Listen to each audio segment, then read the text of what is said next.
Hello, audio-based Chris here. We're doing a video about video.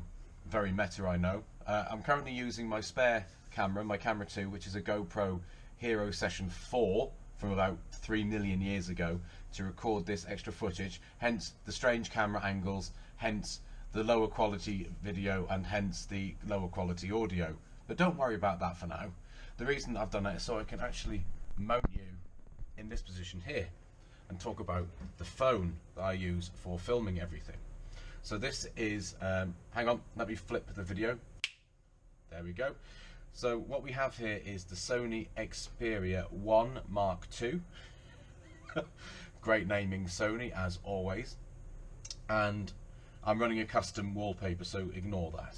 What this is really good at is, it's a phone secondary really, and a camera first. All of the functionality of the phone was built around the camera. It has a 4K display, it has 4K video recording up to 120 frames per second, and it's just really quite nifty. And what it does have, it has like pro level camera apps on it. So as you can see here, we have the Photo Pro mode, which gives you lots and lots of control over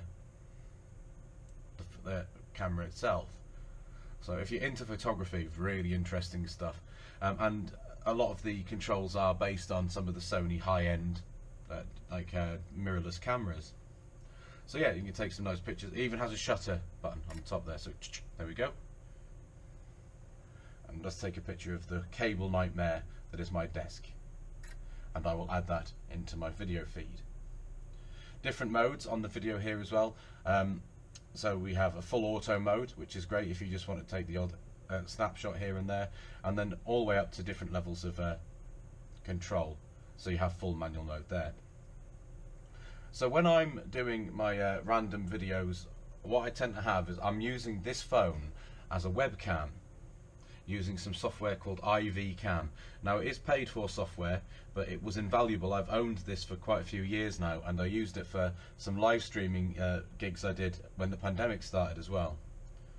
And there you go. So now we have a webcam, and this actually shows up as a webcam that's accessible by OBS Studio or Zoom or Teams or any video you want to have, and that saves me having to splash out on like an expensive webcam or to set up a DSLR to act as it, because with the best will in the world, it's a lot easier to handle something this size and easier to mount this behind my monitor.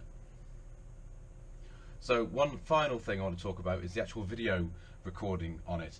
So it has something called Cinema Pro, which allows you to do floating head videos. And what I'm going to do now is a direct comparison between the GoPro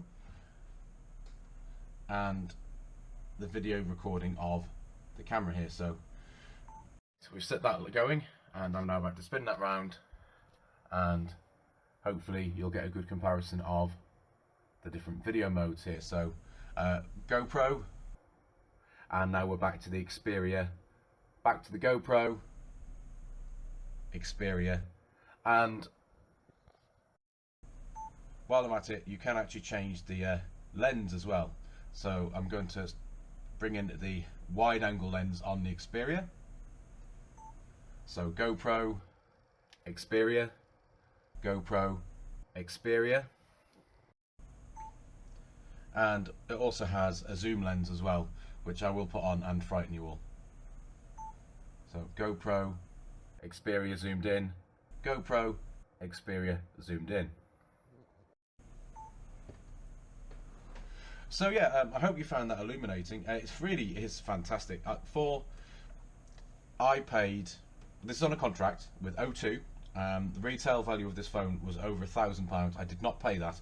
It's not worth that. It's actually, I've paid somewhere in the region of about £700 for this, which is still pricey for a phone, but because of the multitude of different uses I use it for, I have to say it's really quite, it's good. It replaced my Canon DSLR, which I used all the time as well for that. So anyway, a very quick one. I hope you enjoyed that, and I'll catch you later.